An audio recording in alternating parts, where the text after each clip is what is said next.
Good evening. Pawan Kalyan గారు గొప్పే, కానీ ఎవరి వల్ల? మన వల్ల. మనం ఆయన వెనకాలండే మనలాంటి సైన్యం వల్ల ఆయన గొప్ప.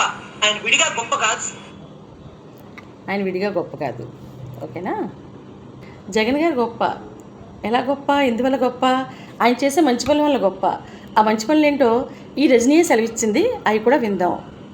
ఇద్దరు సీఎంకి ఎలిజిబుల్ అవుతారు, కానీ ఈ చెంచా గిరిట్టున్నాడు చూడండి, 10th క్లాస్ పేపర్ కుట్టేసినాడు, పనికిరాడు. పెళ్ళాం మాట వినేవాడు, అసలు పనికిరాడు. పెళ్ళాం కోసం తల్లిని చల్లిని వదిలేసేవాడు, అసలు పనికిరాడు. సో నిర్ధారించుకుంటారు షర్మిలమ్మే ముఖ్యమంత్రిగా, విజయమ్మే ముఖ్యమంత్రిగా. So YCP cadre, Janasena cadre అంతా మొత్తం వింటున్నారు కదా. ముఖ్యంగా వైసీపీ క్యాడర్ వారికి మరి రజనీ గారు సెలవిచ్చారు కదా, పెళ్ళాన్ని మాట వినేవాడు, తల్లిని చెల్లిని వదిలేసినోడు, 10th క్లాస్ పేపర్ కుట్టేసినోడు, ఇవే నా జగన్ గారు మంచి పనులు. ఆవిడ ఇందాక సెలవిచ్చారు కదా, ఆయన చేసిన గొప్ప పనుల వల్ల ఆయన గొప్పోడైపోయాడు, మంచి పనుల వల్ల గొప్పోడైపోయాడని. ఇవేనా? ఏం కన్నా రజనీ, ఇవే నా గొప్ప పనులు?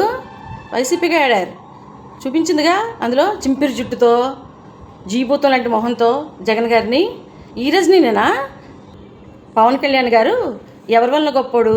ఆయన విడిగా ఏం గొప్పోడు కాదు, మనలాంటి వాళ్ళ వల్ల. మనలాంటి చిచి అటు పిచ్చి మాటలు ఎప్పుడు మాట్లాడుకు, నిన్ను ఎప్పుడు కలుపుకోకు. ఆయన గొప్పతనంలో కానీ, ఆయన చెడులో కానీ, ఆయన మంచిలో కానీ, ఆయన దేంట్లో కూడా నిన్ను కలుపుకోకు. ముందు నువ్వేంటో మేము చెప్తాం. నీది ఒక బతుకైనా కుక్కల వలె నక్కల వలె, నీది ఒక బతుకైనా సందులలో పందుల వలె. ఛీ రజనీ, శ్రీశ్రీ గారి కవిత ఇది, నీకు వర్తిస్తుంది.